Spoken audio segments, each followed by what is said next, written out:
saham itu bisa jadi judi atau investasi itu tergantung pola pikir kita. Kalau mindset berjudi ya kita tebak-tebakan besok naik atau turun. Nah itu berjudi. Ya. Nah kalau investasi ya turun beli lagi. Kan kita tahu perusahaannya bagus. Apa yang lu baca? Jadi yang kita beli itu Kita kasih solusi. Andre Hakim. terima kasih bro. Kita bahas dari MSCI dulu deh bro. Jadi Jadi di MSCI ini boleh nggak kasih tahu satu analogi atau mungkin cerita atau narasi yang memang sampai ke teman-teman yang audiensnya tanda kutip menengah ke bawah sehingga mereka paham. oke. Kenapa akhirnya MSCI ini dijadikan satu indikator Iya. bahwa kok kalau mau masuk ke sebuah restoran, kalau di analogi yang lainnya harus ngecek Crave, harus ngecek Zomato zaman dulu tuh. Harus ngecek pergi kuliner yang udah di-approve. Kalau makeup harus ngecek Tasya Farasya approve apa enggak. Kan itu menjadi acuan kan? Dan kenapa bisa terjadi kayak sekarang kok market tiba-tiba langsung panik gitu loh bro. Ada apa sih bro sebenarnya? Jadi kalau dulu orang tuh belum tahu yang namanya MSCI. Jadi tuh biasa tuh emiten IPO dia jualnya tuh ke masyarakat. Oke. Nah, tapi ada kekurangan bursa Indonesia itu ada satu kekurangan likuiditas. Jadi tuh emiten tuh cuma bisa jual kecil doang kalau ke masyarakat. Paling dia bisa untung 50M, 100M, ya mungkin 150M. Nggak bisa jual gede-gede. Jadi kalau mereka mau ekspansi, susah. Nah, disitulah muncul ada yang namanya MSCI. MSCI itu adalah indeks asing. Kepanjangan dari Morgan Stanley Capital Index. Nah, si Morgan Stanley ini, perusahaan ini, itu tuh perusahaan investasi. Dia tuh berinvestasi di banyak negara. Di dunia semua negara dia invest, termasuk di Indonesia. Nah, semua itu ada bobot-bobotnya. Tergantung seberapa menarik. Misalnya, Cina sangat menarik, bobotnya lebih besar. Nah, Indonesia emerging, dia kasihnya tuh bobotnya 1%-an. Nah, tapi karena dana yang dikelola sama MSCI ini duitnya banyak banget, mungkin ratusan triliun duit yang dia kelola. Duitnya banyak sekali. 1%-nya itu tetap gede. Termasuk ada duitnya ETF. Ya, karena BlackRock. Karena itu BlackRock itu entitas lain lagi. Oke. Nah, kalau MSCI itu di situ mungkin ada dana perusahaan-perusahaan, dana macam-macam lah. Nah, jadi dia besar sekali. Nah, Indonesia itu bobotnya kan 1%. Tapi 1% dari triliunan ya lumayan besar. Apa dasarnya dia ngasih kita cuma 1%? Karena bobotnya? dia lihat Indonesia itu nggak banyak perusahaan yang seksi. Jadi dia cuma kasih kita bobotnya 1%. Kalau China perusahaannya kan lebih banyak, lebih menarik, lebih besar skalanya. Nah dia kasih bobotnya lebih besar. Mungkin China tuh bisa di atas 5% seperti itu. Ada urusannya juga nggak yang dia lihat ini adalah siapa pejabat-pejabat OJK dan Bursa Efek Indonesia di belakangnya? Tetap ada. Jadi ekonomi dan negara ini tetap dia lihat. Kalau misalnya ekonominya lagi bagus, bobotnya dinaikin dari 1% bisa jadi 1,5 atau 2%. Gitu. Kalau misalnya ekonominya kayaknya Indonesia tahun ini kurang bagus deh, kurang perform, dia turunin bobot MSCI-nya. Dia turunin bobotnya misalnya tadinya dari 2 jadi 1,5. Jadi yang terjadi di IHSG kemarin turun tuh sampai dropnya mungkin minus 8% lebih. Artinya berarti banyak investor-investor asing yang cabut. Iya, itu salah satu. Lalu alasan yang keduanya itu salah satu betul. Alasan satu lagi nih, jadi banyak perusahaan konglomerat di Indonesia itu tuh mereka ngejar tarik harga sahamnya supaya dia bisa masuk MSCI sebenarnya. Bisa masuk sana tuh untuk apa? Supaya dapat liquidity-nya besar. Jadi begitu misalnya kalau sahamnya naik ke market cap tertentu dengan likuiditas tertentu, itu sahamnya tuh diinvest sama MSCI. Dapat gitu. aliran dana triliunan masuk ke perusahaan dia. Oh, karena menarik tuh. Karena menarik. Jadi kalau tadinya misalnya Bro Dery punya perusahaan publik nih. Kalau nggak masuk MSCI, cuma bisa jualan ke masyarakat buat cari modal. Jual sahamnya ke masyarakat dapat kertasnya, Bro Dery dapat uangnya, ya ekspansi. Buat ekspansi. Tapi uangnya terlalu kecil. Ekspansinya nggak bisa gede-gede. Tapi kalau misal dia ngejar sahamnya ke market cap tertentu, masuk MSCI itu dana yang masuk itu bisa ratusan miliar sampai triliunan. Dana hasil kelolaan dari mana-mana itu ya? Yes, sekali masuk 1 hari itu bisa triliunan. 1 hari. Dalam 1 hari. Naik dong angkanya, hijau dong. Naik, langsung sahamnya terbang. Oh. Sahamnya langsung lompat. Terbang, tebel langsung. Nah, pas tebel ini emiten bisa jual sebagian sahamnya untuk ambil cash. Itu yang lo baca secara analisa tersebut, makanya akhirnya Iya, itu lo yang bisa gue sampai sadarin. sekarang itu. Iya, gue sadarin. Jadi makanya saham-saham yang emiten-emiten yang ngejar MSCI itu menarik karena sahamnya naik terus. Apakah semua saham-saham di Indonesia ini adalah ngejar MSCI? Nggak semua, cuman sedikit. Karena buat naikin saham itu kan butuh uang. Jadi cuman perusahaan-perusahaan yang modalnya besar yang dia bisa ngejar MSCI. Oke, dan ada hubungannya sama free float. Ya, ada hubungan. Kan free floatnya kan Pak Prabowo atau siapa kemarin gue sempet, atau Pak Purbaya itu pengen ada diupayakan 15%. Betul. Biar artinya tujuannya adalah seksi lah. Betul. Dagangan-dagangan dan nggak dipegang sama pemilik-pemilik perusahaan tersebut. Betul. Rakyat jadi kesempatan punya. Kurang lebih seperti itu lah. Jadi free float sekarang tuh berapa persen, bro? Jadi karena si perusahaan ini tahu nanti dia jualnya ke MSCI, biasa tuh supaya dia bisa kontrol harga sahamnya supaya bisa naik, dia tuh biasa masyarakat tuh aslinya sedikit banget. Okay. Yang di public real itu sebenarnya banyak kan dia pakai nomini. Nomini itu ya family and friends lah. Atau pakai nama PT. Nah, beberapa setahun sebelumnya itu tidak masalah, tidak dipermasalahkan sama MSCI. Itu bandar bukan hitungannya? Bukan bandar sih, itu sebenarnya owner emiten. Kalau bandar bisa juga kan tapi kan? Bisa juga. Jadi daripada dia jual ke masyarakat, kalau masyarakat dikasih banyak barang, masyarakat tuh kelemahannya itu dia nggak bisa pegang barang lama. Dia dapat barang nih, udah paham. untung, buru-buru jual. Jadi sahamnya nggak bisa naik-naik. Dia naik, turun lagi, naik, turun lagi, naik, turun lagi. Sedangkan kalau perusahaan yang keep, nggak ada yang jual, nggak ada lawan. Karena nggak ada lawan, dia bisa kontrol kenaikannya. Tapi kan kalau dilebarin dari 2% free float itu ke 15% misalnya, nah berarti nanti kan jadi susah naik. Nah itu maksud gue, berarti plus minus dong?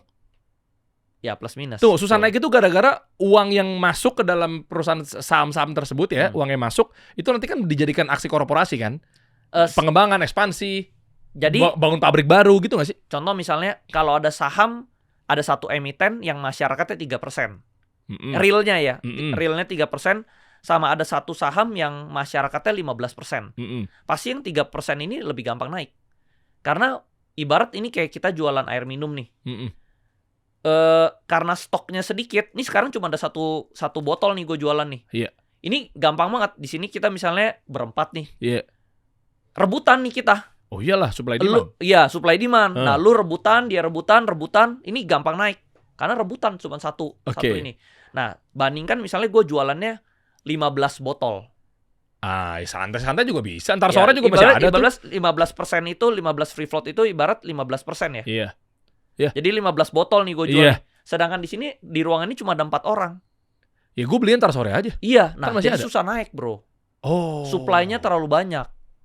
Berarti jadi free float itu sebenarnya supply. Ya tapi di 15% ntar jadinya malah susah naik. Susah naik, pastinya. Ya, terus jadi nggak menarik?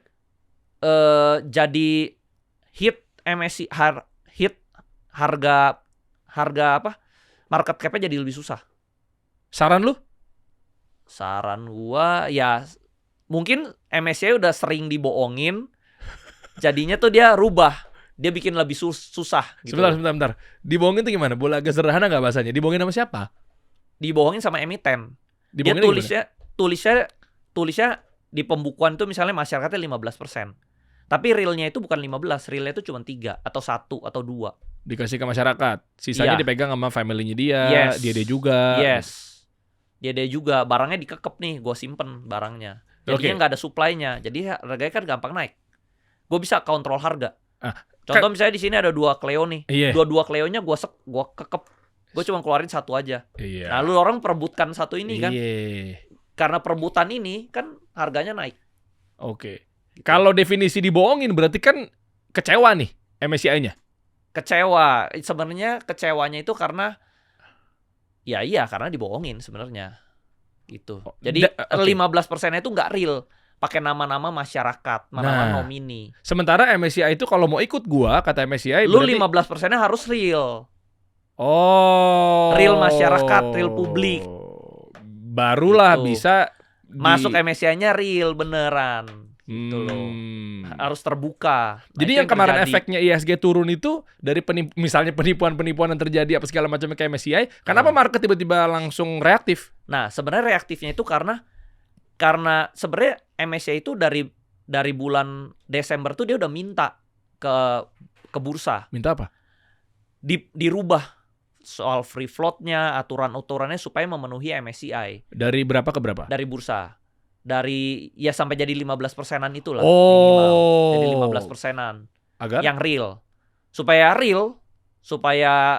lebih masyarakat yang beneran gitu loh. Jadi sektor produktifnya jadi lebih bukan nomini, bukan pakai teman-teman gitu loh. Iya, cuman tidak dilakukan sama bursa. Kenapa? Ya mungkin lagi liburan atau apa ya, gue nggak tahu lah gitu ya. Jadi ini tidak dikerjakan. Akhirnya nih harusnya Februari itu harusnya ada MSCI rebalancing. Rebalancing itu ibarat ada perusahaan-perusahaan yang harus dimasukin ke MSCI di bulan Februari. Berapa jumlahnya? Harusnya tuh ada 5-10 perusahaan harusnya. Tapi karena si MSCI kesel, kok gue nggak ditanggepin. Oke, bulan Februari ini nggak ada satupun perusahaan Indonesia yang masuk. Jual barang dong. Gak ada yang masuk jadinya. Nah, karena tidak ada yang masuk, semua saham-saham yang ngejar MSCI itu crash. Karena saya nih pemegang saham ini, perusahaan ini nih. Saya merasa, aduh nggak jadi masuk MSCI ya. Ya udahlah, harga sekarang gue jual aja, udah tinggi. Iya si market kan? Yes, reaction dari market. Nah, jadi semua orang jualan. Iya. Nah, dari semua orang jualan itu awalnya di-trigger dari satu perusahaan konglo. Karena perusahaan konglo ini kan yang ngincer MSCI kan. Nah, perusahaan konglo ini akhirnya harganya drop. Nah, tapi saham perusahaan konglo ini bisa dijaminkan jadi margin. Jadi orang banyak berhutang. Sebenarnya dia cuma punya satu saham ini. Dia berhutang. Gue jadi utang nih. Contoh gue ini pegang. Gue berhutang nih. Yang ini hutang ya. Iya. Tapi syarat lu berhutang, saham ini nggak boleh drop margin. Kalau dia drop, ini lu harus jual buat tutupin utang lu yang ini. Pasti. Contoh misalnya lu utang 1M. Ini nggak boleh drop, misalnya ada rasionya ya. Ini nggak boleh turun dari 40%. Nah, ternyata turun nih 50%. Nah, ini lu harus jual. Nah, begitu ini dijual, ini juga drop sahamnya. Namanya margin call. Dijual. Nah, ini dijual nih. Ternyata ini turun juga, saham ini turun. Akhirnya yang lain ikut ketarik. Nah, itu domino effect, bro. Ibarat main kartu, lu jatoin satu, dia domino, jatuh semuanya. Nah, jadi beruntun seperti itu. Itu yang terjadi di market crash ini. Ini ada hubungannya nggak sama gue dapet message. Ini yang satu emiten gue lah. Nah, ini gue tinggal klik aja. Set, dah. Ini kan di sini ada kayak tulisan rencana pembelian kembali saham PT.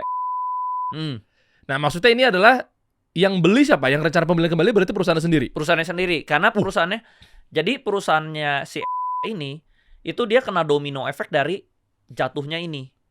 Pertama dari saham konglo. Saham konglo jatuh, ini kan akhirnya ada orang berhutang nih. Ini diketarik. Tapi ini orang yang berhutang di bursa saham tuh banyak. Akhirnya domino, akhirnya kena si juga kena. Domino kena aja juga. Akhirnya sahamnya dia turun kan.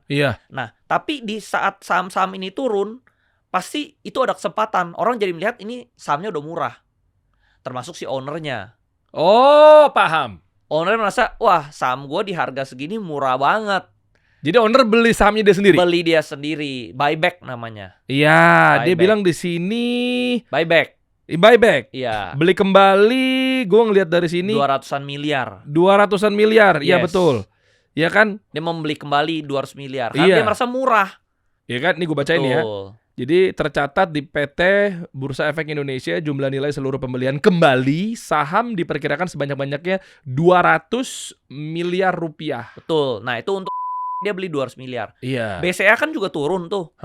Hasil domino dari ini dia BCA juga turun. Iya. Perusahaan BCA sendiri membeli kembali 5T. Dia buyback karena dia merasa ini harga gua segini murah banget. Jadi sebenarnya kalau kita beli perusahaan bagus, turun itu bukan musibah. Turun itu adalah berkah. Jadinya kita bisa beli lebih di harga yang lebih murah. Lah iya sebenarnya. retail tapi serok saatnya, serok time. Nah, iya. It's time. Waktunya serok. Makanya Pak Purbaya kan bilang, ini waktunya serok. Ya tapi kalau retail uang dari mana lagi, Pak? Nah, yang betul, yang kalah di bursa itu selalu yang kehabisan uang sebenarnya. Bro, ada satu cuplikan di FYP gue nemu kemarin, showroom mobil di Medan. Tiba-tiba langsung banyak orang jual mobil. Terus begitu dicek, jangan-jangan mungkin gara-gara dia pengen nyerok lagi, bro. bisa aja. Iya kan? Bisa aja. Karena ada temen gue. Tiba-tiba rame bro showroomnya bro, pada ngejual mobil. Karena ini Agia kan lah. kesempatan bro. Ibarat tadinya lu belinya di harga 1.000, tiba sekarang diskon jadi 500. Contoh lah ada jual iPhone nih dijual, harganya 30 juta, tiba di diskon 15 juta. Serok, beli. Nah tapi, harusnya mindsetnya begitu. Tapi bukan jadi kayak judi bro. Kebanyakan orang tuh mindsetnya, aduh 30 juta turun 15 juta jadi takut. Cuma judi gak sih? Enggak ya? Nggak judi. Kan baca laporan ya. Ibarat perusahaannya terdiskon aja karena orang panik selling. Ibarat iPhone ya oversupply lah. Orang semua takut, semua orang jual-jualin iPhone-nya. Ya beli deh dua. Contoh misalnya dipermasalahkan, iPhone di Indonesia udah nggak bisa, iPhone yang kalian beli tuh udah nggak bisa dipakai lagi. Nah orang kan pasti obral semua iPhone-nya, jadi murah. Ternyata bohong, ternyata tetap bisa dipakai. Jadinya naik lagi balik gitu. Analoginya kurang lebih seperti itulah. Nah, mengenai buyback itu berarti perusahaannya sebenarnya rugi nggak sih bro? Enggak. Kan dia ngeluarin duit 200 miliar lagi. Dia beli tapi dia tahu nih, gue beli sekarang misalnya di harga 200 miliar. Kalau ini balik ke 1.000, 200 miliar jadi 400 miliar. Oh iya. Dia untung 200 miliar nanti. Tapi kalau dia beli 200 miliar kan jadi pucuk lagi bro. Lah kita bentar belinya di harga atas lagi dong. Retail. Nah makanya retail tuh kita harus berpikirnya seperti ownernya. Kita harus punya rasa kepemilikan perusahaannya. Jadi kalau lagi turun, beli. Sebelum ownernya beli, kita udah beli duluan. Jadi begitu ownernya beli, kita udah cuan duluan. Gue bisa nepis gitu, yang masih menganggap bahwa main saham misalnya kalau yang orientasi judi itu bisa kelihatan tuh bro. Kayak contoh nih, gue kan dapat message bro dari si emiten tersebut, perusahaan tersebut. Logikanya dia akan buyback. Ini kan bentuk dari bukan judi, karena kita baca tentang strategi, baca tentang edukasi dan lain sebagainya. Dia udah bilang gue akan beli 200 miliar. Sebelum dia beli, kita juga ikut beli juga. Iya, kita ikutan beli. Jangan keburuan dia beli. Kalau dia udah beli, kita baru beli, ya belinya di pucuk. Jadi sebelum dia beli, kita beli duluan. Seharusnya gitu. Tuh. Jadi sebenarnya saham itu bisa jadi judi atau investasi itu tergantung pola pikir kita. Iya sih. Kalau pola pikir kita tebak-tebakan, ya jadi judi. Tapi kalau pola pikir kita buat berinvestasi, ya berinvestasi. Itu sebenarnya tergantung mindset. Cuma sejujurnya kan gue gak tahu edukasinya dia bilang buyback tuh untuk apa. Atau mungkin gue sempat baca juga sih, salah satu personal branding owner di sebuah perusahaan, baik itu terbuka maupun private, apa segala macamnya adalah dia bertanggung jawab, dia muncul ke publik, dia klarifikasi dan seterusnya. Itu kan akhirnya jadi ningkatin trust kan? Sama ini juga kan artinya dia meningkatkan trust bahwa gua aja beli lagi loh pas turun. Tuh. Gitu loh. Artinya gua nggak bikin ini dump sampai dia crash, enggak. Gua merasa ini udah murah nih. Tuh. Termasuk BCA juga beli lagi gitu loh. Makin yakin gue menjadi membernya Stockwise untuk belajar sama seorang Andri Hakim dan Douglas. Siapa Douglas? Douglas. Iya, teman lu ya, salam dari gue. Iya. Cakep nih. Jadi ini sebenarnya mindsetnya harus dibenerin. Mindsetnya harus mindset investasi, bukan mindset berjudi. Kalau mindset berjudi ya kita tebak-tebakan besok naik atau turun. Nah itu berjudi. Iya. Nah kalau investasi ya turun beli lagi. Kan kita tahu perusahaannya bagus. Balik lagi ke MSCI, dia ngeliat bahwa gue udah kasih tahu lu nih dari bulan Desember ya tahun lalu ya? Iya Desember tahun lalu. Tapi lu nggak kerjain. Yang dikerjain sama pejabat siapa? Berarti BEI atau OJK? Dua-duanya lah. Dua-duanya nggak. Sebenarnya BEI lah yang lebih. Bursa efeknya. Apa ngerjain apa nih harusnya? Harusnya ya lu free floatnya dibikin lebih terbuka. Enggak, maksudnya dia ngejar si emiten. Iya. Oh, mesti kayak lu gimana sih nih? Jadi gitu. sebenarnya peraturan ujung-ujungnya. Peraturan emiten itu kan sebenarnya cuma ngikutin peraturan dari si bursa. Selama lu bursa nggak suruh gua begini, ya gua begini-begini aja. Peraturannya sekarang? Ya. Berapa? Dia sekarang mau dinaikin jadi 15%. Enggak, yang kemarin maksud gua. Yang kemarin itu kayak sebenarnya 3%-an masih oke. Dari bursa udah ada catatannya, udah rapi undang-undangnya kasarnya gitu. Catatannya nggak ada tertulisnya sih. Oke. Nggak ada tertulisnya. Kenapa akhirnya malas ngerjain? Di luar dari isu oknumnya liburan. Nggak di luar itu. Ya, Kenapa? Susahkah? Berarti kan urusannya kan gua ketua, nggak wakil tahu. ketua gitu kan? Gue sih nggak tahu kenapa mereka lambat. Tapi memang kalau kita lihat rata-rata itu yang dikomplain sama investor itu jarang yang dilakuin sama bursa. Kayak contoh misalnya investor tuh komplain soal FCA dulu. FCA itu saham tuh cuma bisa naik 10% atau turun 10%. Semua orang udah komplain, dia tetap nggak ditanggepin sama bursa. Contoh misalnya kalau saham naik, jangan disuspend dong. Kalau dikit-dikit naik, disuspend. Iya, Dikit iya. naik, disuspend. Kan sering tuh disuspend. Gua kena mulu tuh. Ya kan, gara-gara disuspend akhirnya dari naik jadi turun. Lah iya. Nah, itu orang udah komplain. Tapi tetap gak ditanggepin sama bursa. Bursa tuh tidak pernah, jarang menanggapi kita. Alasannya apa? Nah, lu harus tanya ke mereka alasannya. Bukan, maksud gua kan ini kan kalau dalam ekonomi kan ada masalah mudorot, Bro. Ya misalnya ada pisau Ya kalau bermata gue dua orang lah. bursanya ya gue kerjain. Nah, cuma gue nggak tahu kenapa dia nggak kerjain. Takutnya kebentur sama sisi yang lainnya. Gua Enggak kerjain tapi jadi Karena kalau di Amerika tuh saham bisa naik terus, nggak disuspend. paham. Cuma maksud gua coba berbaik sangka sama orang bursa kita misalnya. Uh, Meskipun sekarang juga udah resign juga semuanya. udah resign sih. Iya, enggak semua, maksudnya pejabat-pejabat tertentunya. Iya. Tapi maksud gue gini, gue coba berbaik sangkanya gini, kalau gue coba naikin limitasinya, biar nggak kena suspend, biar kita juga bisa asik berdagang apa segala macem, takutnya mungkin ada hal-hal negatif yang lainnya, Bro. Enggak, menurut gue itu dari positif jadi negatif justrunya. Contoh tadinya ada salah satu syarat buat masuk MSCI itu, saham itu nggak boleh suspend. No, oke. Nah, contoh misalnya ada PT Timah itu tadinya udah tahun lalu tuh dia udah bisa masuk MSCI. Tapi gara-gara dia naiknya cepet, disuspend. Gara-gara disuspend dia jadi nggak bisa masuk MSCI. Nah, tadinya kan ada flow duit triliunan masuk nih. Iya. Gara-gara ulah lu, duit triliun jadi nggak bisa masuk. Nah, itu kan ibarat apa ya? Harusnya kita bisa dapat duit, tapi gue cegah supaya jangan dapat duit gitu loh. Tapi kan kerennya pejabat kita biar takutnya nih malah ada indikasi-indikasi Enggak dong, bandar, ada indikasi pencucian uang gitu kan, Enggak Bro.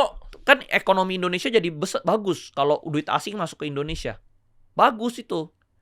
Jadi kan ekonomi Indonesia bisa besar kalau duit asing masuk ke Indonesia. Iya, Nah, ini duit asing masuk ke Indonesia, di-convert jadi bisnis kan jadi bagus Iya, lagi. Membuka lapangan pekerjaan.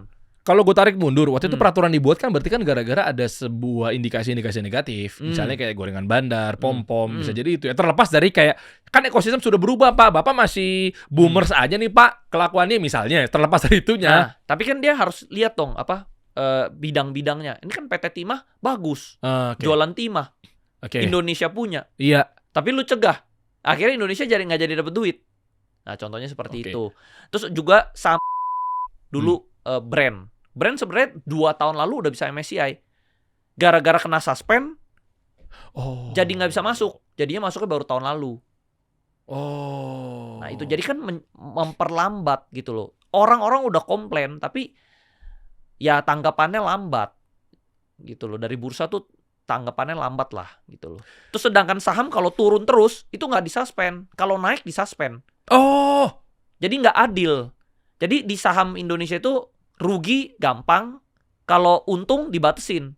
Wah, nggak beres nih. Gimana ekonomi mau tumbuh nih? Gitu. Jadi dia ada aturannya, sebulan itu nggak boleh naik lebih dari 100%. Jadi sebulan tuh dibatesin cuma 100%, kalau nggak suspend. Sedangkan turun bisa 100% lebih. Nah, jadi banyak tadinya gue misalnya tadinya gue investor. Gue mau beli perusahaan ini buat jangka panjang tadinya.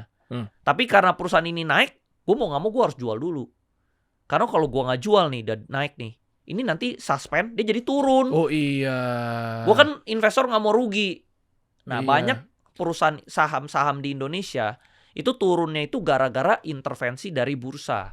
Wow. Dia udah naik, diintervensi suspend, jadi balik arah turun. Naik, diintervensi, jadi turun gitu. Jadi orang tuh apa ya?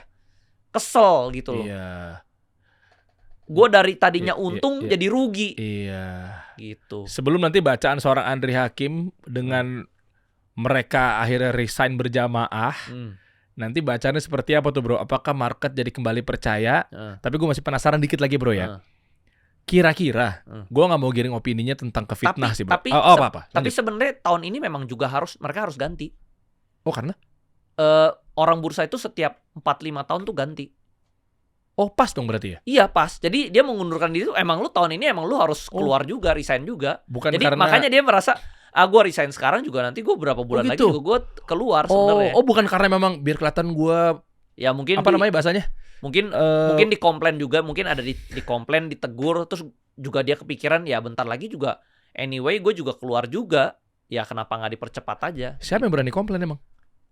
Gue nggak berani ngomong lah bro. Masa Pak Presiden Prabowo Ya Subianto? mungkin lah, ya tapi kan kita lihat berita Pak Presiden marah-marah karena kan bursa saham Indonesia itu kan mensimbolkan ekonomi Indonesia. Jadi apapun yang terjadi di bursa Indonesia itu adalah gambaran dari ekonomi Indonesia. Kalau bursanya naik, artinya ekonomi Indonesia bagus sekali nih, investor berbondong-bondong pada masuk. Tapi kalau sahamnya crash kan artinya ekonomi lagi jelek. Itu cerminan dari asing, mata asing. Jadi asing kan nggak bisa lihat gimana, dia lihatnya dari bursa sahamnya. Sementara mungkin Pak Presiden kita, Pak Prabowo, tanda kutip udah ngerapin semuanya, crash. Seperti itu. Makanya jadi heboh. Seperti itu. Berarti kira-kira apresiasi atau tidak apresiasi ketika gue resign biar nunjukin aku adalah kesatria, bertanggung jawab. Apa memang udah pasnya waktunya diganti juga? Ya itu gue netral lah ya, Ya boleh aja dong. Wah gila Bapak keren ya, kesatria ya. Bapak menunjukkan bahwa ya udah kalau gitu saya resign aja. Kan keren dong. Tapi memang ternyata gue baru tahu kalau emang udah waktu diganti juga ya? Iya udah waktunya diganti juga.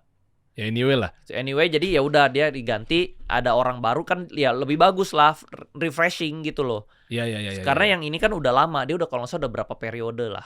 Oh gitu. Ya. Oke, bro, bentar bro, sebelum gua lanjutin yang tadi lagi bro. Penasaran nanti kira-kira orang baru ini nanti akan bisa mempercayakan market kembali apa enggak? Tapi gini, gue sebenarnya nggak mau giring ke fitnah, tapi gue pengen lebih dalam aja sih obrolannya. Kayak angle-nya gini, kira-kira tidak mendengar kata market, oknum-oknum bursa inilah ibaratnya. Tidak mendengar ini dikarenakan ada indikasi bisa nggak kalau digiring obrolannya ke mental korupsi? Gue nggak tahu lah istilahnya, maksudnya janjian sama siapa. Intinya kesimpulannya benang merahnya ini adalah menguntungkan sebelah pihak. Sehingga aku pura-pura budek nih, oknum ya. Ya gue nggak bisa. Bukan maksud gue gini. Nggak kali ya. Iya, enggak. Bukan maksud gue gini.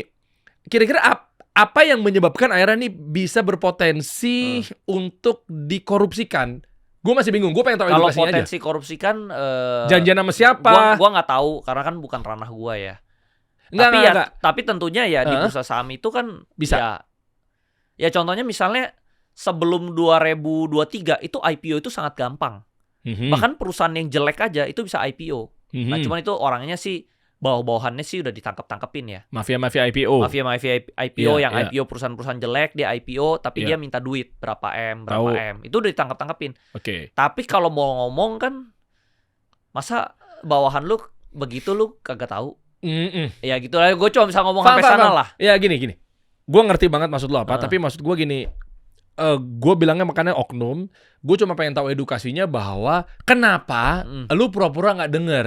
Maksud gue ini berbanding lurus. Gue nggak tahu kenapa dia nggak denger. Potensi dikorupsikan nih gue penasaran. Misalnya contoh, karena dia nggak oknum ya, nggak denger itu karena dia lagi main di sisi ini. Nah maksud gue jangan-jangan siapa tahu ini bisa menjadi satu masukan ke Pak Purbaya, Pak Prabowo terkait dalam hal. Wah berarti Pak, ayo pantau yang di ranah ininya. Nah itu aja maksud gue. Kayak misalnya kan pura-pura gak denger ini kan cuma dua hal bro. Memang gak denger atau ada keuntungan. Iya. Ya itu gue. Itu maksud gue. Gue gak bisa jawab lah, gue gak tahu lah di situ. Tapi bisa dua-duanya, tapi gue nggak tahu yang mana. Tapi gue nggak bisa menuduhkan. Siapa tahu ternyata memang dia nggak mau denger, dia nggak denger aja, atau dia sibuk dengan hal yang lain. Ya gue nggak tahu. Mungkin sibuk dengan hal yang lain. Iya, cuma gue penasaran bahwa di sektor apa yang bisa dikorupkan sampai janjian sama siapa sehingga akhirnya tidak dinaikin. Janjian nama tertentu biar disuspend dikit-dikit suspend. Itu yang lagi gue penasaran. Maksud gue, kenapa nggak dibuka aja sih? Apa namanya tadi bilang 10% apa namanya? Batasnya kenapa nggak dibuka aja, giliran turun sampai 100% boleh. Giliran pas mau naik 10% batasnya kena thresholdnya. Ya, mungkin dia ada kebijakan tertentu kali ya. Kebijakan tertentu gue nggak tahu perhitungannya. Cuman itu yang dikomplainkan dari investor sebenarnya. Kenapa naik tuh? Kenapa kalau untung dibatesin, kalau rugi itu tidak ada batas? Boleh gue tebak. Misalnya ke atas nggak boleh, karena ada permainan-permainan orang-orang tertentu, market maker, sehingga lu nggak boleh cuan lebih banyak karena gua harusnya lebih cuan lebih banyak. Giliran ke bawah, ya kan duit lu yang rugi, gua nggak rugi. Mungkin lebih ke sebenarnya salah satu indikasi itu bursa itu cari untung tuh dari transaksi. Jadi makin banyak orang trading jual beli, disitulah keuntungan dia. Oke. Kalau orang misalnya sahamnya naik terus orang beli terus orang hold nggak jual-jual, dia nggak ada untung. Ini kan dapat juga, gua ngerti maksudnya. Gitu loh. Jadi dia mau orang jual beli. Makin banyak jual beli, keuntungan dia makin besar. Karena dia cari untungnya itu dari transaksi jual beli. Margin dari jual beli. Dapat margin dari open, dapat margin dari close. Yes. Kalau orang beli doang, gak jual-jual, kayak misalnya nih, lu beli terus lu nggak jual-jual, dia nggak dapat duit, bro. Lu harus beli, jual. Kalau bisa, lu setiap hari jual beli. Nah, mungkin keuntungannya lebih besar di sana. Makanya disuspend. Makanya disuspend ya, lu jual supaya nanti kalau nggak lu turun lagi, ya lu harus jual beli lah. Mungkin nggak kalau abis disuspend langsung naik? Nggak, jarang. Ada mungkin suspend naik, tapi jarang. Biasa suspend turun. Karena suspend udah batas mentok plafon ya? Mentok plafon. Jadi nggak bisa naik lagi harganya? Bisa naik lagi, tapi biasanya tuh pertama suspend 1 hari. Terus udah gitu misal suspend kedua itu 3 hari. Nah suspend berikutnya itu bisa lama, bisa sebulan. Orang kan nggak mau duitnya mati sebulan. Lah iyalah. Nah makanya orang kalau udah mau suspend sebulan, mendingan dia jual dulu. Oh, paham. Kalau duitnya kelok sebulan, nggak bisa gerak. Mendingan dia jual, dia beli saham yang lain, nanti udah kebuka baru dia masuk lagi. Berarti jadi ada dua PR-nya ya? Mengindikasi ya, jadi kalau udah mendekati suspend itu bakal koreksi. Berarti PR-nya 2 dari Pak Presiden misalnya. Yang pertama adalah benahin dari suspend tadi. Berarti mungkin dibuka lebih lebar. MSCI dulu. Oke. Satu. MSCI, terus kedua baru ya iklim investasinya jadi lebih menarik lah buat investor. Lebih mungkin untung lebih gampang, ya ruginya dibatesin misalnya. Kan kalau orang untung kan makin banyak, makin rame. Iya. Gitu kan. Terus ketiga mungkin perusahaan-perusahaan yang bagusnya diperbanyak. Jadi banyak pilihan. Bagus-bagus. Taunya bagus apa enggaknya? Kan sekarang kalau bursa saham Amerika kan pilihannya ada 5 ribuan perusahaan tuh. Indonesia tuh cuma 900. Dikit. Pilihannya dikit. Yang bagus paling cuma 20%, cuma 200.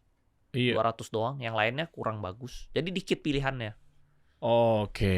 Berarti harus dibenahin dari segala sisi tadi ya? Dari segala sisi, dari aturan, dari semua lah. Aturan berarti kan kepalanya, ketuanya. Nah sekarang kan ketuanya kan juga sudah berhenti tuh. Nah dan seterusnya, coba buka dong Instagramnya Stockwise. Jadi gue lihat dari berita lu tuh, yang gue repost juga di Stockwise itu adalah Ketua Bursa Efek Indonesia. Ganti, OJK juga ganti. Ketua OJK. Iya, dan lihat petinggi-petingginya ganti semua. Wakil yang ini ya, yang bawah ya. Ini kan ketua OJK. Nah, ini kan ketua OJK dan seterusnya. Pak Mahendra. Iya. Wakilnya juga ya? Scroll ke bawah deh. Nah, ini ya. Ini di Rut BI juga ganti. Di Rut BI juga ganti. Nah, ini kalau teman-teman mau dapat berita-berita terkini seputar pergerakan informasi seputar saham dan seterusnya, ini cek aja di Stockwise. Nah, maksud gua kan total itu kan pejabat-pejabatnya sekian lah. Berarti nanti akan diganti baru? Ada 5 orangan lah. 5 orangan? Iya. Nah, 5 orang itu nanti yang nunjuk berdasarkan apa? Apakah hak prerogatif presiden? Sebenarnya orang bursa itu dipilih tadinya ya, itu dipilih voting. Yang voting itu dari sekuritas-sekuritas ini. Oh gitu? Iya. Jadi di Indonesia itu kan ada sekuritas nih. Iya. Dari market share-nya dia seberapa besar investornya. Nah, dia punya voting power lebih besar. Nah, dia bisa pilih. Tapi dari pilihan yang udah ada. Misalnya udah ada berapa pilihan nih ya, dia bisa pilihnya ini. Tadinya tuh voting. Nah, sekarang gua nggak tahu langsung dipilih presiden atau masih voting, gua nggak tahu. Kandidat ini siapa yang sebelum dipilih sama mereka-mereka ini? Voting mereka. Enggak, kandidatnya siapa yang naruh? 5 orangnya gitu? Harusnya sih orang-orang yang lulus dari OJK. Siapa yang bawa? Gua nggak tahu aturannya siapa yang bawa. Menteri Tapi Keuangan? biasa tuh ada pilihannya. Tinggal kita voting mau yang mana. Iya, Menteri mungkin Keuangan. Mencalonkan kali bukan. ya. Mungkin mencalonkan. Mencalonkan. Iya, mungkin mencalonkan kali ya. Bukan Pak Purbaya atau Pak Prabowo? Harusnya sih bukan ya. Bukan. Lah, masa tiba-tiba? Pokoknya ada pilihannya. Yang gue tahu ya, ada pilihannya ya, si sekuritas ini pilih. Lu mau voting ke siapa? Jadi ini gitu loh. Ini lucu-lucuan aja, bro. Mungkin si sekuritas ini salah pilih atau apa gitu kan. Yeah. Mungkin dia pikir tadinya nih bisa reformasi, tapi ternyata Mungkin apa ya, gue nggak tahu. Nah ini lucu-lucuan aja. Menurut lo kira-kira siapa yang pantas menjadi ketua Bursa Efek Indonesia? Untuk membenahi ini semua market jadi lebih percaya. Pak Purbaya kali ya. Tapi Pak Purbaya kan udah Menteri Keuangan ya. Mungkin perlu sosok yang seperti itulah, sosok yang ngerti saham. Gue lihat banyak kan nih orang-orangnya kurang ngerti saham ya. Karena memang ada peraturan, lu kalau kerja di OJK atau lu nggak boleh main saham. Oh iya. Nah, jadi dia nggak ngerti. Paham. Ya karena kalau ngerti kan jadi obvious, bro. Iya, jadi ya di satu sisi lu butuh dua-duanya sih. Lu ngerti orang yang bisa saham, tapi lu ngerti orang yang tahu saham, tapi nggak main. Itu paling bagus. Kayak gue ngerti saham nih, tapi gue nggak main. Nah, itu mungkin bagus. Susah kali ya? Susah carinya di sana. Susah ya. Nah, kalau lu carinya yang nggak ngerti sama sekali, ya itu susah. Jadi dia tuh nggak ngerti, nggak relate. Misalnya kalau kita ngomong lu naik di suspend, ya dia nggak pernah merasakan diri jadi investor gitu. Beli terus di suspend, rasanya sakitnya gimana gitu. Oke, kalau ketua OJK, Pak Purbaya lagi? Ketua OJK, ya menurut gue yang penting orangnya bersih dan kompeten sih. Jadi OJK tugasnya kan polisinya bursa kan? Polisinya bursa. Gitu. Sekarang ada lagi Bareskrim. Oh iya. Gitu. Tapi sebenarnya harusnya ranahnya sih ranah OJK. Karena kalau di Amerika juga SEC, SEC.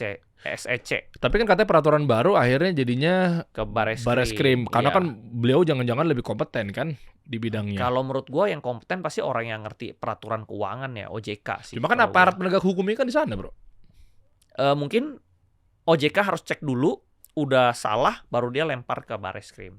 Kalau dia langsung lempar ke Bareskrim kadang kan kurang ngerti ya peraturan keuangan, manajemen. Karena itu banyak aturan. Contohnya misalnya kalau lu aset management itu misalnya ada uang nih 100%, lu nggak boleh masuk all in ke satu emiten tuh nggak boleh. Kalau aset management harus pecah jadi 10. Oke. Kalau misalnya yang ini naik tinggi, ini harus dijual sedikit, pecah lagi. Jadi harus masing-masing itu 10%. Nah, jadi banyak aturan-aturannya sebenarnya. Nah, itu sebenarnya yang ngerti itu orang OJK sebenarnya. Oh, paham. Gitu. Tapi kan kalau untuk tujuannya only efisiensi, mungkin masih diokekan lah ya. Kalau untuk itu ya, jadi nggak dua kali bro, kesini juga kan jadi cost juga. Mungkin kali ya. Tapi kalau untuk kompetensi memang Pak Presiden harus lihat dulu sih. Ngerti sih. Ya. Kayak contohnya misalnya orang yang lulusan perbankan kan dia udah lebih tahu soal keuangan, soal fiskal, soal apa, soal kurs kan dia lebih paham ya dibanding orang yang di lapangan ya, orang kepolisian kan bisa orang lapangan gitu ya. Oke. Jadi kalau sekarang melihat bahwa kondisi IHSG berapa sekarang coba buka? Indeks harga saham gabungan 8 ribuan ya. 8 ribuan. Tadinya sempat naik tertinggi 9 ribu. Nah, sekarang kan nggak ada bapaknya nih, nggak ada ketuanya nih dan seterusnya. Iya. Atau lu cocoknya bro. Ini mungkin boleh dicoba nih. Siapa gue? Gue aja belajar sama lo. Gimana cerita? Lo lah bro. Setuju nggak kalau Andri Hakim menjadi kita calonkan, kita dorong menjadi ketua Bursa Efek Indonesia? Nggak cocok. Yang muda-muda lah bro. Ya tanpa mau ngerasa hormat buat yang tua-tua atau mungkin lebih senior bukan berarti mereka nggak bisa kerja ya. Cuma maksud gue pengen uji bro, kayak ayo dong yang muda-muda. Wakil presiden kita aja boleh muda. Logikanya kan begitu bro. Ya cuman ya lebih bijak mungkin yang lebih tua lah.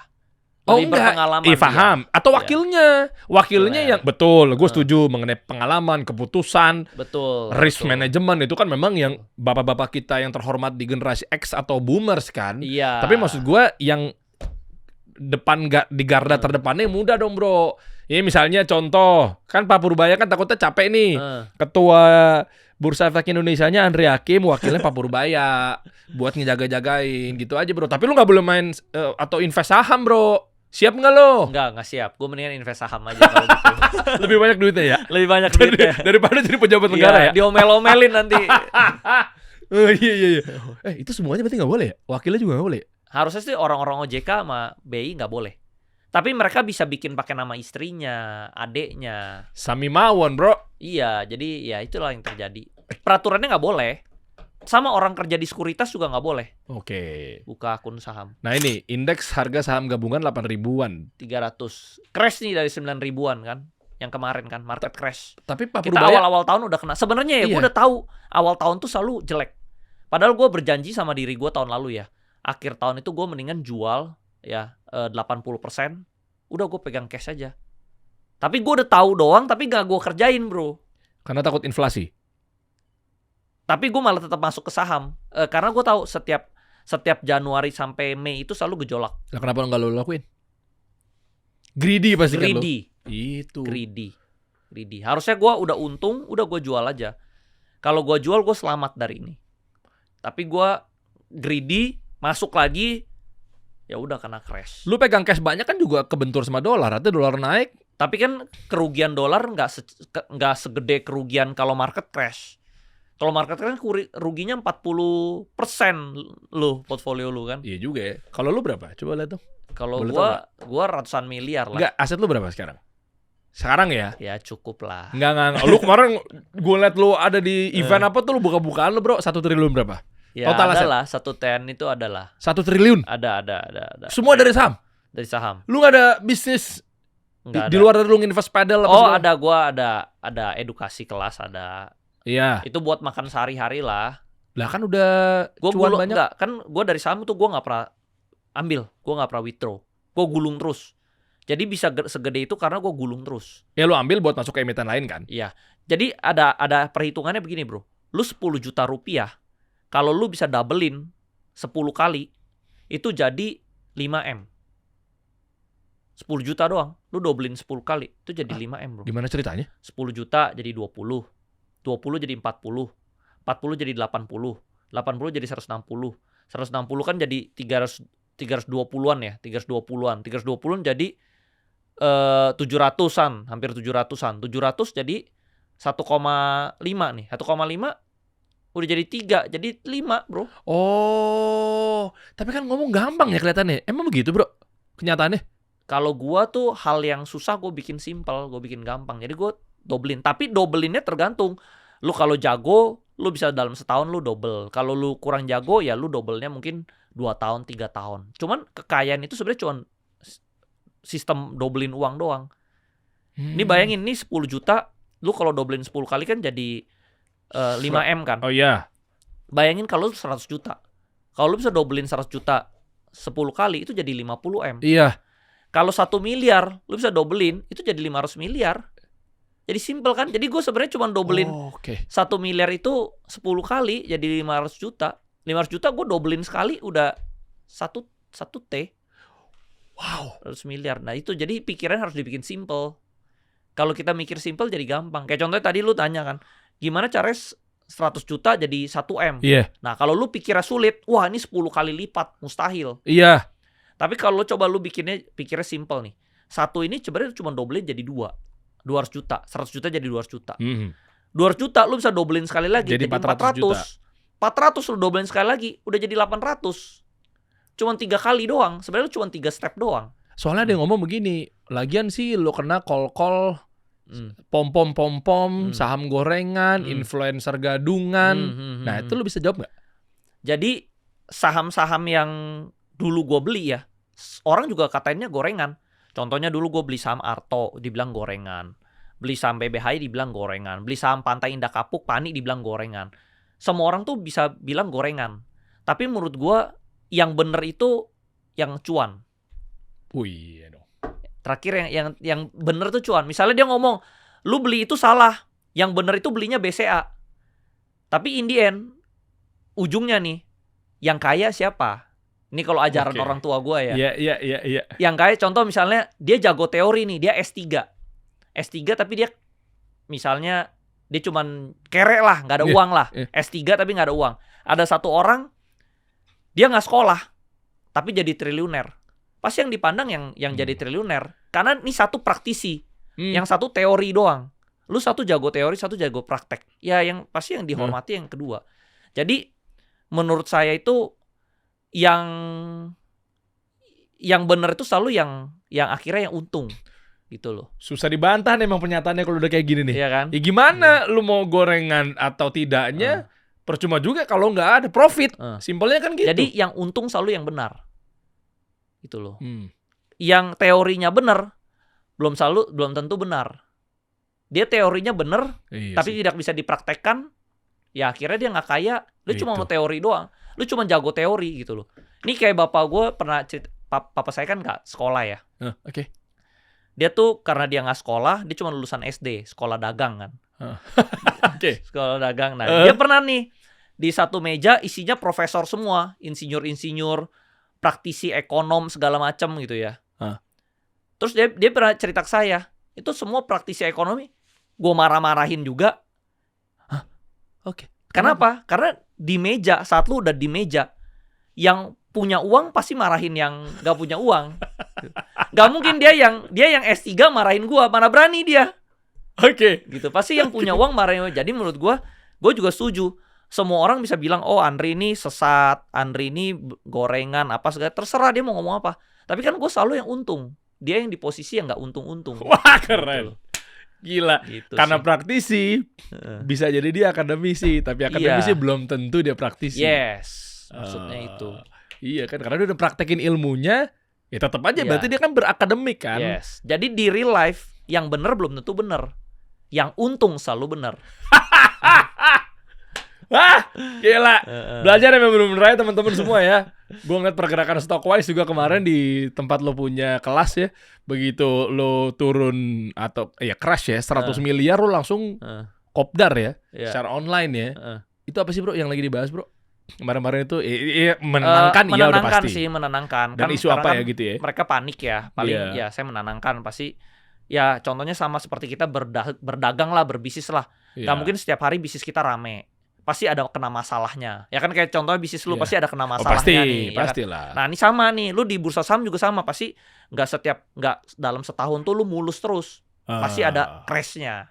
Oke. Gitu. Nah tapi lu sebagai pebisnis, lu hadapi kan masalahnya kan. Lu nggak tutup bisnisnya. Iyalah. Sebagai investor juga sama. Kita nggak boleh tutup akunnya. Oh. Tetap lu selesaikan masalahnya. Nah karena di keuangan, selesaikannya dengan hitung-hitungan. Oh, yang ini dijual dulu, pindahin ke sini. Oh gitu? Pindah. Money management itu namanya. Di dalam obrolan Stockwise lu itu kayak gitu kemarin pas lagi turun? Iya. Bukan akhirnya malah member-membernya kayak nggak dikasih kesempatan untuk tanya jawab? Tanya jawab. Jadi itu Q&A.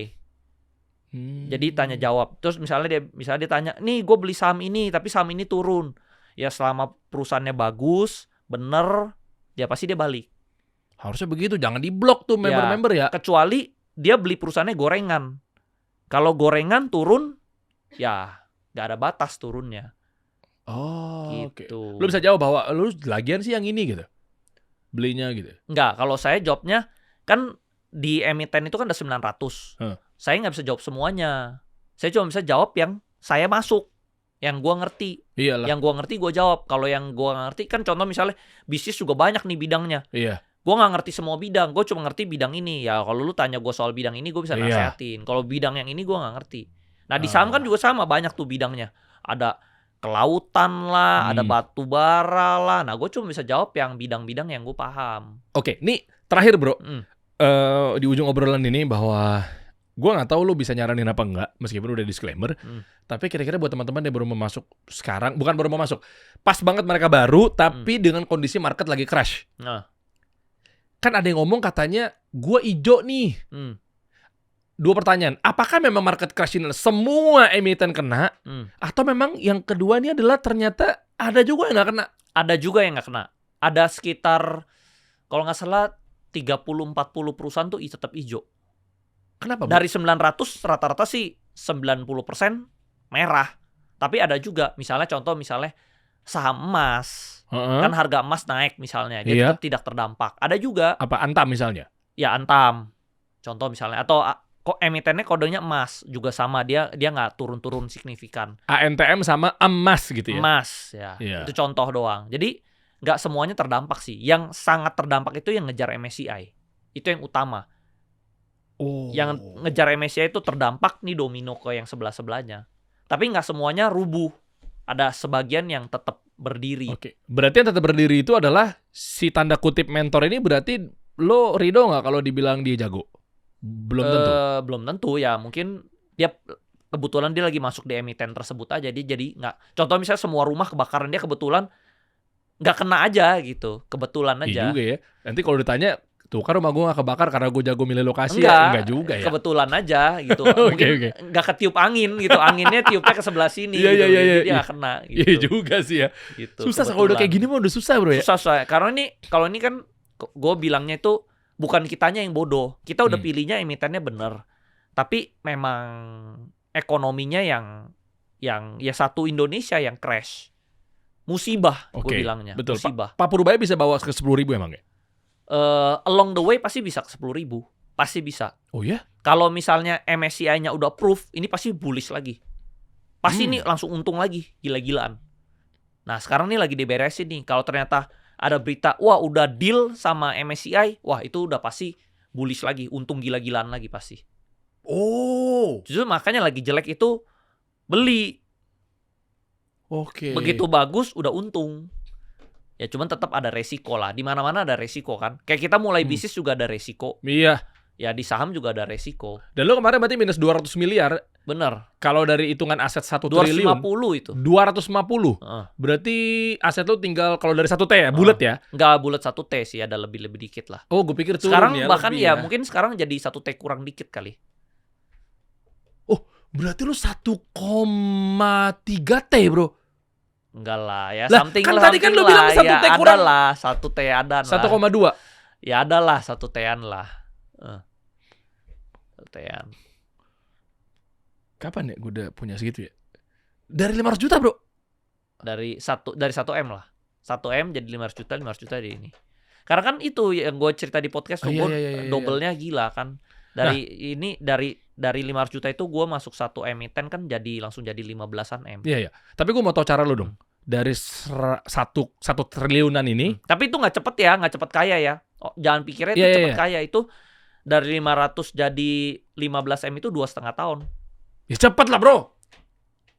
Ya cepet kalau lah. Kalau dibilang cepet. Tapi kalau dibilang besok, minggu depan, atau bulan depan, enggak. Oh iya. Ya kan kebanyakan orang kan maunya bulan depan udah kaya. Oh iya sih, itu juga salah juga. Salah. Ente bahalulu juga kalau begitu. Iya, maksudnya gue cepet itu 2 tahun. Nah, jangan orang salah kira itu cepetnya itu 1 bulan. Beda ya. Yuk bisa yuk, yang seumuran sama gue nih 37 tahun ini. Target umur genep 40 tahun minimal financial freedom 1 T-an ke atas. Harusnya bisa dong. 3 tahun bro. Gue menargetin diri gue. Lu berapa umur lo tahun ini? Gue 37 tahun ini. Lah, seumuran sama gue ya? Tahun 89 juga lu ya? Iya, gue 89. Lah sama kita ya? Sama kita ya. Cuma gue mukanya awet muda. Dan lu duluan 1 T, kan kampret ya? Enggak, kan beda bidang. Iya. Oh, gue awet tua maksudnya gue rendah lagi. Dia ngomong begitu. Untung 200 juta ntar digantiin kalau kenapa-napa. Oh iya, nah itu target gue tuh. Jadi tapi sebenarnya uang tuh di atas 15 M itu udah nggak ada arti sebenarnya. Maksudnya? 15 M itu sebenarnya udah cukup. Buat lu financial freedom tuh udah cukup sebenarnya. Oh, oke. Lu nggak di atas itu sebenarnya cuman angka aja sebenarnya. Oh, karena lu gulung lagi ya? Sudah tidak berpengaruh sama hidup. Ya, tapi kan lu gulung lagi 15 miliar ya, kan? Ya, gue gulung lagi. Karena masa gue bengong. Jadi gue gulung aja gitu. Gue nggak nyangka juga secepat ini. Nggak tahu. Nggak nyangka. Okay. Tadinya goal gue tuh dalam 5 tahun itu punya 15 miliar. Ternyata cepet gulungnya. Karena setiap tahun, karena udah ngerti carinya ya. Itu masalahnya. Lu udah tahu pola masalahnya. Gue udah tahu polanya ya. Udah tahu caranya, cari yang gimana. Kalau lagi nggak ada, gue diem dulu. Kalau orang kan nggak ada, dia sibuk cari. Kalau gue kan, kalau lagi nggak ada yang bagus, udah gue diem. Lagi ada yang bagus, baru gue full power. Betul, setuju ya. Diem pun itu adalah keputusan ilmu trading atau investment. Betul. Juga ya. Bisnis juga sama. Lu terlalu ekspansi terlalu cepet, itu mengakibatkan kehancuran lu. Jadi lu harus ekspansi sesuai kapasitas lu. Kalau misalnya, kayaknya orang kita belum kuat buat ekspansi terlalu besar, jangan. Karena terlalu cepat berekspansi juga kehancuran. Sekarang yang lo lakuin dari turunnya 250 miliar, gila gue gak kebayang ya. Minus 250 miliar tuh. Tapi floating ya, gak gue cut loss. Oke, nah. Sama nih kayak lu nih, sama. Floating doang turun. Betul. Yang lo lakuin sekarang apa berarti? Gue mau contek cara lo dong. Karena gue masih ada cash, beberapa gue averaging, gue beli lagi di bawah. Boleh tau gak lo belinya apa? Jangan dong, kan nanti pom-pom saham. Waduh, belakang kamera aja ya. Iya, belakang Industri.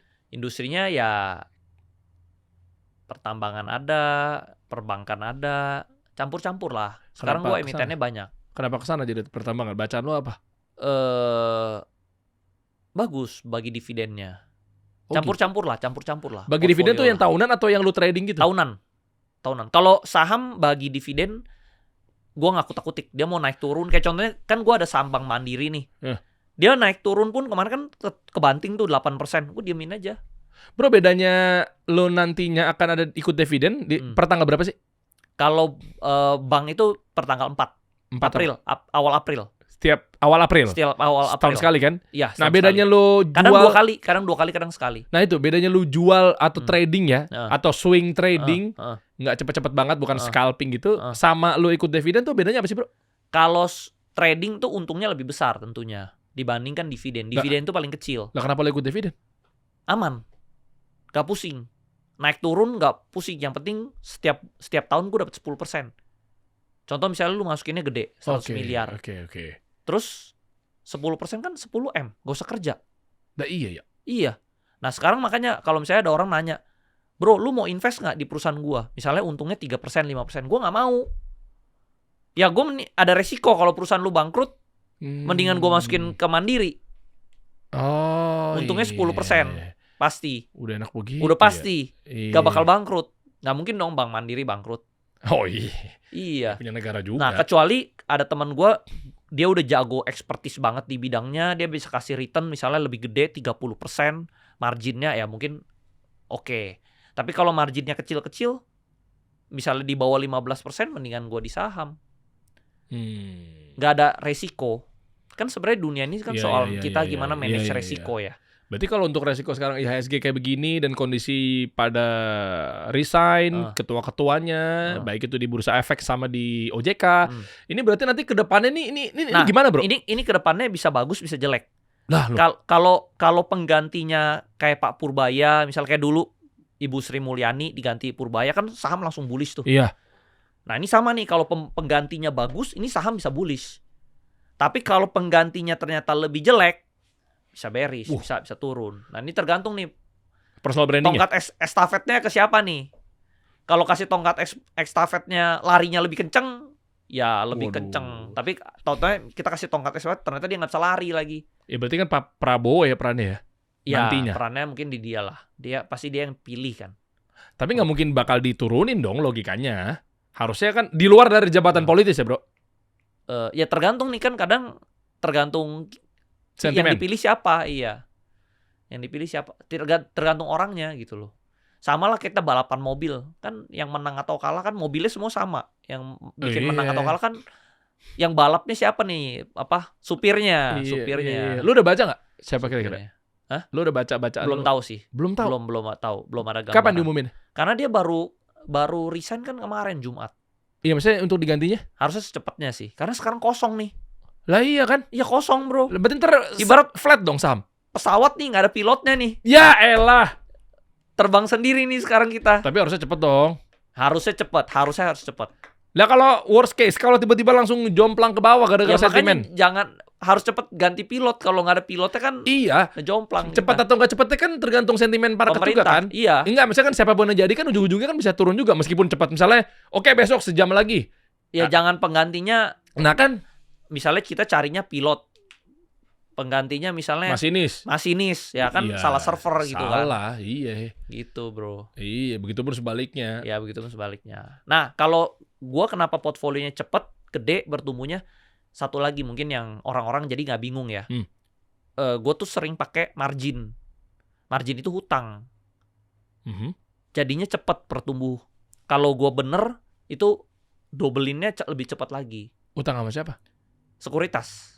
Emang bisa begitu? Bisa. Jadi di sekuritas itu ada ininya, ada limitnya. Kita bisa pakai utang dari sekuritas. Semua sekuritas. Yes. Ada di fiturnya gitu? Ada. Namanya trading limit atau namanya margin. Tapi ngeri, bro, ya utang-utang begitu. Yes, ngeri. Itu seperti pedang bermata dua. Iya. Kalau bener untungnya double. Kalau salah bisa buntung. Lah yang ngeganti siapa? Mestinya lu top up gitu dong dengan ngeganti kayak tadi itu. Nih yang tadi, kalau lu salah nih, lu ambil hutang nih, ternyata lu salah nih. Ya udah, emiten lu yang dijual. Lah kalau misalnya utangnya nggak sesuai dengan aset lu? Contoh nih, misalnya lu invest 200 juta nih. Iya. Terus lu ambil pinjaman 200 juta lagi. Nah, kalau saham lu ternyata turun 100 juta, dia harus jual 100 juta. Itu otomatis ke sell sendiri. Dia bakal kasih surat. Lu mau top up atau mau gue jualin. Kalau nggak di top up dalam 4 hari dijual. Dikasih batas waktu 4 hari. Langsung ambil aja duitnya. Buat oknum misalnya, set langsung cabut, ngilang. Nggak bisa ya? Kecatat di Nggak bisa aparat sih, iya. kita ya. Iya sebenarnya dulu ada yang curang-curang, tapi sekarang mereka lebih seleksi lah.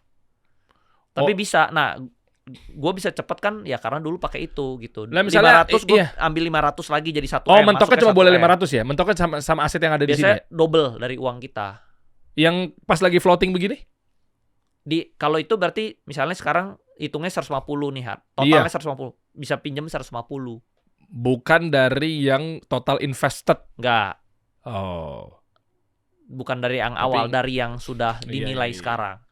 Kalau nilainya itu bertambah, jadi bisa pinjamnya lebih banyak. Contoh misalnya dari 200 udah terbang nih, sahamnya naik ke 400. Jadi bisa pinjamnya 400. Cuma itu pilihan ya? Itu pilihan. Nah, yang bikin domino ya itu pedang bermata dua. Kalau sahamnya crash ya kena. Tapi kalau sahamnya lagi naik, ya untungnya besar. Karena itu yang gue rasakan. Jadi gue pakai hutang, untungnya jadi besar. Oke. Dan ini berarti akan lebih masuk ke dalam lagi apa enggak bro dari Senin bro? Kan nggak ada ketuanya, nggak ada pilotnya nih bro. Harusnya sih udah cukup rebound ya, harusnya udah cukup murah ya, harusnya sih mulai lah beli ya. Iya, kemarin sih Jumat juga udah mulai naik sih. Gitu. Sekarang tinggal kita lihat aja ntar seperti apa ya, karena udah nyerok ya. Yes, yang penting pemimpinnya bener lah. Kalau pemimpinnya bener pasti bursa naik. Tanya ChatGPT aja atau lo komen kira-kira pemimpinnya siapa yang buat menjadi penentunya, berarti di kepala bursanya kan, bukan di kepala OJK-nya kan? Dua-duanya lah, kalau bisa dua-duanya bagus. Kalau dua-duanya bagus kan ya kombinasi, bro. Ronaldo dan Messi gitu. God dia, bro. Yoi. Jadi kambing jantan itu dua-duanya tuh. Iya, gitu. Oke lah, nanti kita update ya. Sip. Kalau teman-teman misalnya pengen belajar juga sama Andre Hakim, mungkin ada yang bertanya kan, udah banyak juga yang DM gue. Ketika kemarin kan gue sempat posting dan gue menyenggol-nyenggol lu juga kan, mention apa segala macamnya. Ternyata gimana cara belajarnya? Kalau ada yang belum tahu, tinggal cek aja di bawah. Kita bantu kali ya masukin link Stockwise ya. Ya nggak sih? Lu aja di situ ya bro ya? Gue cuma di situ doang. Ya, nanti kita total member lu berapa? Ya ribuan deh. Ribuan ya. Udah kaya ngapain buka kelas lagi bro? Buat makan bro, sehari-hari kan duit gue putar terus. Ya ini pragmatis, gue suka nih. Nggak ada yang kayak karena gue pengen begini. Gak usah, gue belak-belakan aja lah. Gak usah kayak kita lagi bangun loyalitas. Iya, gue mau cari kebaikan ya. Semua orang juga mau cari kebaikan. Udahlah pragmatis lah, iya. Meskipun itu terserah lu ya jawabannya. Iyalah. Apa ya? Iya, konglo aja pada buka sekolah sama aja. Oh iya. Iya kan? Iya. Aguan buka Seci School. Terus Lipo punya UPH. Iya. Kan? Semua juga buka sekolah. Apa bedanya gua sama sekolah? Sama juga. Nah, iya. Bayar juga di UPH ya? Iya, dia bayar 4 tahun. Gua bayar cuma 4 hari. Kan dia lebih cuan banyak. Iya, itu nggak ada komplain tuh orang pergi ke sekolah. Iya juga ya. Bagi gua 4 hari orang udah komplain gitu ya. Iya lagi. Iya, nggak berani kali nge-komplainnya mah. Lipo Group, bro. Iya. Iya, ngeri juga. Sinarmas punya sekolah nggak ya? Ada. Ini kan Prasmul, dia ada joinan. Oh. Ya kan semua ada juga. Prasmul juga lu nggak komplain ya? Sekarang tuh Konglo kalau nggak sekolah, rumah sakit, 2 itu. Karena manusia selalu butuh 2 ini. Butuh cari uang sama butuh obat. 2 ini industri yang nggak bakal pernah mati, bro. Pas nih, bukan karena Andri ngomong begini ya. Bentar nih, ini jadi gua ngapain closing mulu nih. Bentar teman-teman. Jadi 2 ini bukan gara-gara lu ngomong begini, bro. Iya. Gue tuh telepon, bro. Sama temen gua. Tapi tiba-tiba temennya mau ngobrol sama gue. Nanti gua ngobrol panjangnya di belakang kamera deh sama lu ya. Gue minta arahan juga sih sebenarnya. Cuma gue belum tahu mau ngapain nih langsung nih. Karena ya ini menurut gue 2 hal yang seru lah. Nah, ternyata dia ngobrol. Dia tuh kayak investor besar lah. Gue gak tahu kalau gue sebut nama juga lu tahu apa enggak. Tapi anyway, tiba-tiba gue percaya sama lu. Ya kalau bahasa gue personal branding. Oke. Lu mau bikin apa ke depannya? Gue memang punya cita-cita kayak Harvard Business School. Mau wakaf produktif kayak, mau semua orientasinya bisnis kayak, gue pengen punya sekolah bisnis. Dan ada satu fun fact nih. Apa? Harvard Business School itu kan untungnya gede banget, bro. Pastilah. Untungnya gede banget kan. Iya. Uangnya ini dimasukin lagi ke saham. Tahu iya. Nah, jadi sebenarnya edukasi dan investasi itu adalah satu kesatuan, tidak bisa dipisahkan. Makanya yang gua kerjakan udah bener sebenarnya. Udah masukin saham lagi ya berarti? Masukin saham lagi. Kalau nggak duitnya nganggur dong mati. Dapat ilmu baru lagi gua. Gitu. Oke. Tiba-tiba direspon sama dia. Cakep tuh. Boleh. Bro, langsung gua tembak aja ya. Kalau misalnya 2 yang dijalanin, nanti kita kolaborasi bareng bla bla bla bla bla bla. Berani nggak lu? Apaan tuh? Sekolah, universitas, sama rumah sakit. Tiba-tiba dia ngomong begitu, Bro. 2 itu 1 triliun oke nggak, Bro? Wah, itu mah bagus, Bro. Gue belum tahu nih, Bro. Ini industri yang maju mundur. Lu kalau dari kecil lu pasti harus sekolah. Ya kan? Iya. Lu kalau udah gede lu pasti sakit.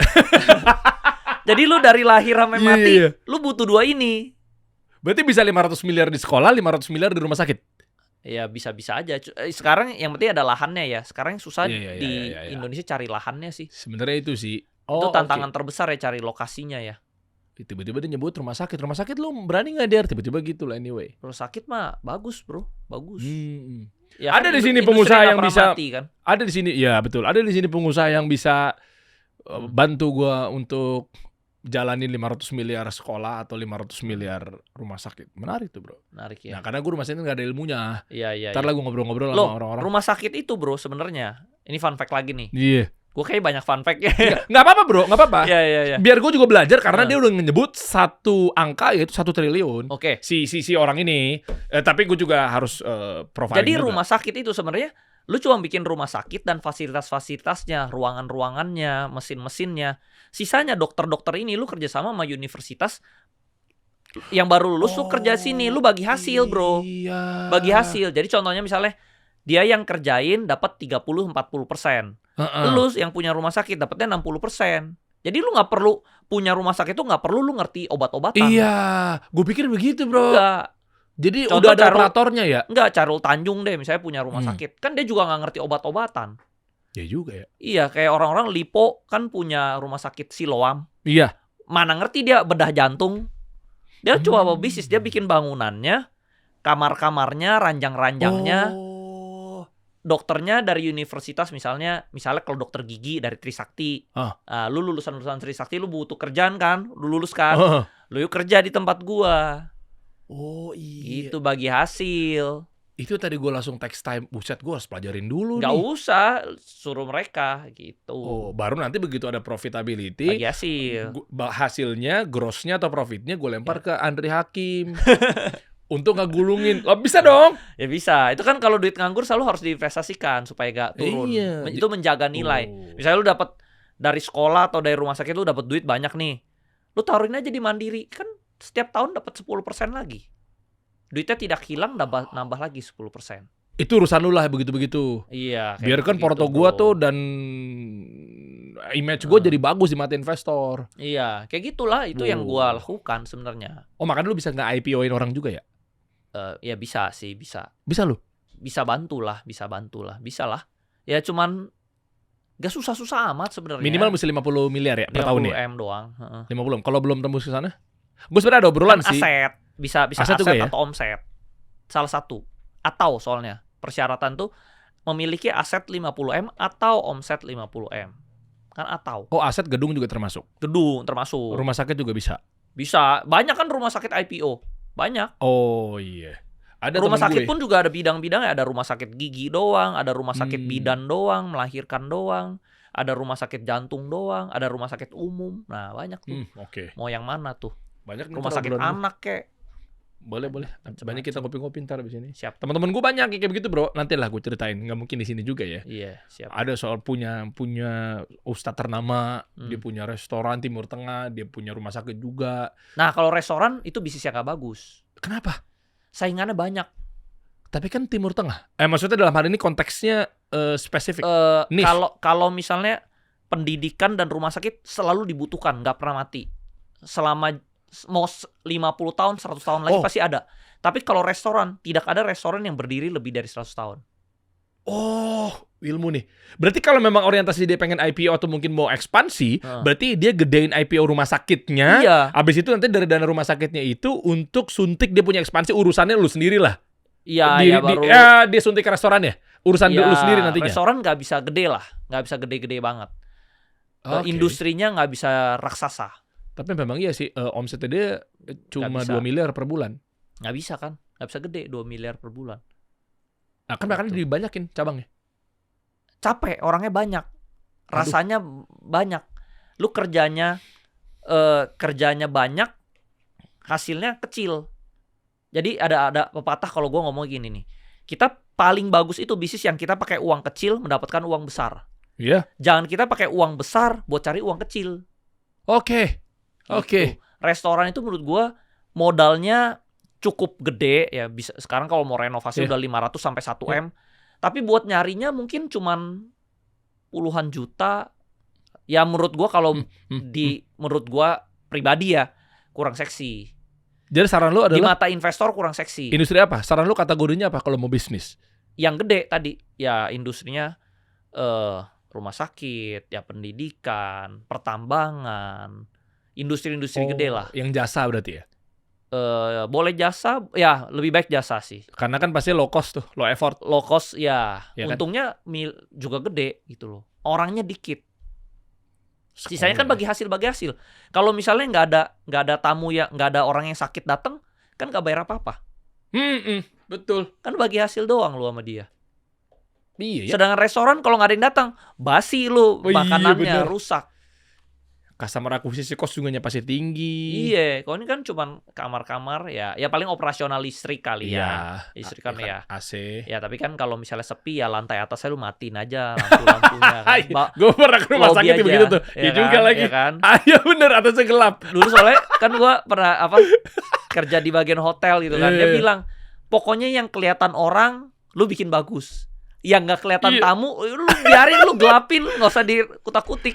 Makanya hotel-hotel yang ada di Saudi, kan gue kan di industri travel umroh ya, itu pun dia yang udah trafiknya gede aja, dia pakai lampu sensor ya bro. Iya, jadi, iya kan? Mati sendiri. Iya, itu saving tuh listriknya tuh. Masih begitu sering banget gue. Salah satu hotelnya Movenpick. Lu coba deh di Zamzam Clock Tower tuh. Tahu Movenpick tahu. Ya, di Saudi itu kan gue juga lumayan langganan juga di Zamzam Clock Tower kan, di lantai P11. Nah, itu kayak gitu tuh. Selalu Movenpick tuh. Jadi biasanya kamar-kamarnya agak ujung-ujung. Iya. Karena gue dapat begitu. Soalnya kan ujung-ujung kan bener tadi yang lo bilang. Gelap. Jarang kelihatan Ya, kan. kelihatan. Ngapain orang belok-belok sampai ke sana, belok-belok tuh. Iya. Nah, kalau kita bangun hotel juga gitu tuh. Yang kelihatan tamu dibikin cakep dari lantainya marmer. Kalau nggak kelihatan tamu, udah lantainya keramik yang kotak-kotak kecil itu aja gitu loh. Keramik kamar mandi ya. Iya, Siap. kamar mandi. Bro, nanti update lagi ya bro ya. Siap, mengenai siap. ini market seperti apa dan seterusnya. Siap. Udah kali ya, ada yang mau diupdate lagi nggak dari lo Enggak sendiri? sih, udah itu aja. Cukup ya. Sip, cukup. Gue mau apresiasi buat lo. Ya, karena lo udah bantu biar gue agak sedikit tenang. Di sini ada satu sendal yang bisa mandi lo. Waduh, untuk mantap menuju banget. langkah ke kebaikan bro. Tuh. Wah, Biar keren. lo pas mau masuk ke tempat pijit mikir bro. Ini ada sendal yang ngingetin lo bro. Sendal Iya, Shirata. iya. Kalau teman-teman mau Benar, dapetin benar, juga benar, sendalnya, benar. cek aja di bawah. Ini banyak dipakai sama sendal-sendal pada saat umroh apa segala macamnya. Nah, Oke, siap, siapa tahu siap. kode juga kan, meskipun kita beda server tapi Yoi meninggalkan- dong, harus dong. Langkah kebaikan kan nggak harus lu ke Iyalah, tanah bener suci, loh. bisa Iya, jadi bener, lu bener, tempat-tempat bener. baik gitu. Mantap. Jangan lupa dibeli guys. Siap. Detailnya ada di bawah, cek aja keranjangnya. Mantap. Terima kasih bro Andre Hakim. Siap. Thank you bro. Thank you bro. Siap. Kita kasih solusi.